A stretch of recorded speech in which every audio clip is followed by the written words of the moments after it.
प्यारे बच्चों, नमस्कार। जेसीईआरटी के डिजी स्कूल में आपका स्वागत है।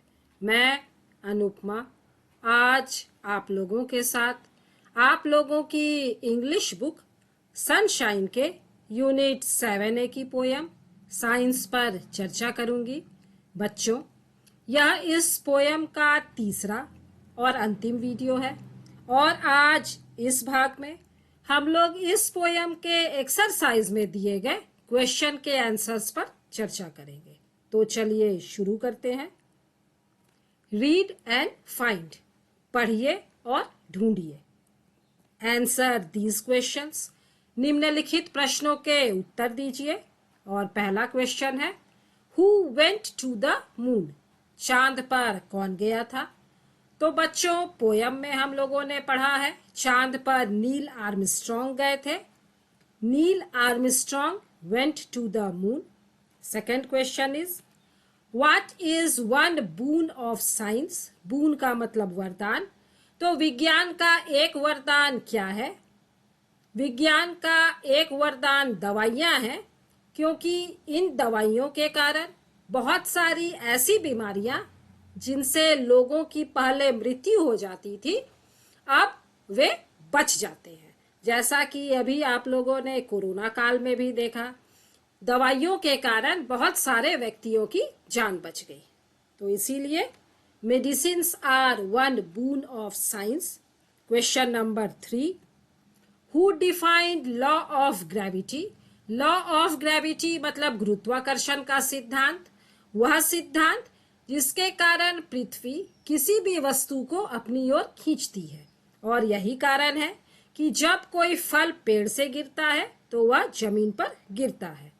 तो लॉ ऑफ ग्रेविटी को डिफाइंड न्यूटन ने किया था। Sir Isaac Newton defined law of gravity.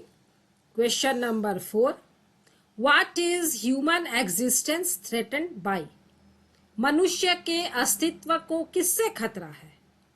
तो बच्चों, जैसा कि आप लोगों ने पोयम में पढ़ा कि विज्ञान वरदान के साथ साथ अभिशाप भी है, तो मनुष्य के अस्तित्व को कभी कभी विज्ञान के कारण खतरा उत्पन्न हो जाता है। तो human existence is sometimes threatened by science. Complete the following words taking help from the poem.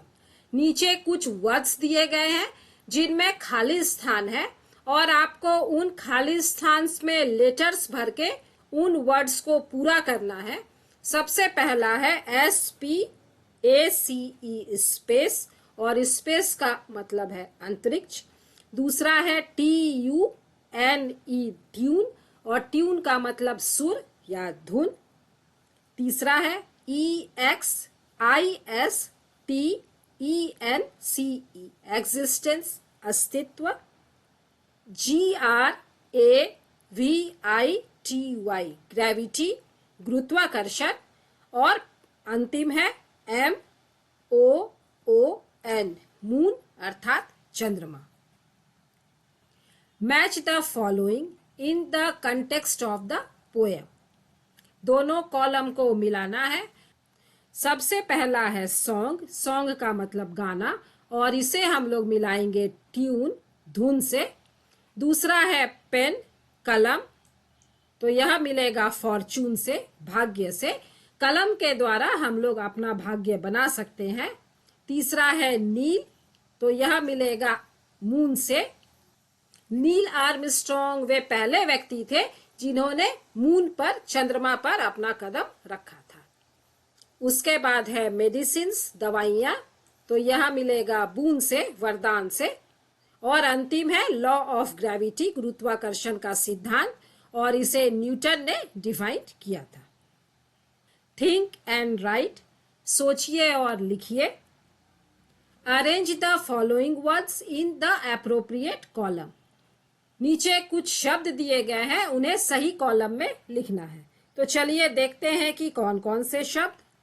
पहला है माउंटेन पहाड़, कंप्यूटर, हाउस घर, रिवर नदी, ग्रेविटी गुरुत्वाकर्षण, फोन, मून चांद, मेडिसिन्स दवाइयाँ।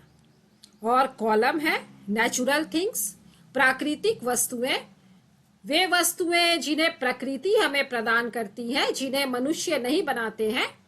और दूसरा है आर्टिफिशियल थिंग्स, कृत्रिम वस्तुएं या मानव निर्मित वस्तुएं, मतलब वे वस्तुएं जिन्हें मनुष्य बनाते हैं। तो चलिए अब इन्हें हम अरेंज करते हैं।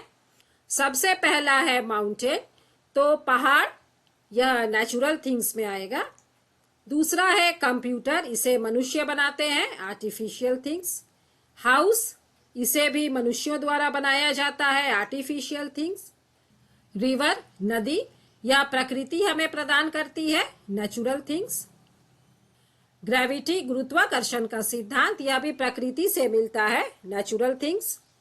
फोन, इसे मनुष्य बनाते हैं, आर्टिफिशियल थिंग।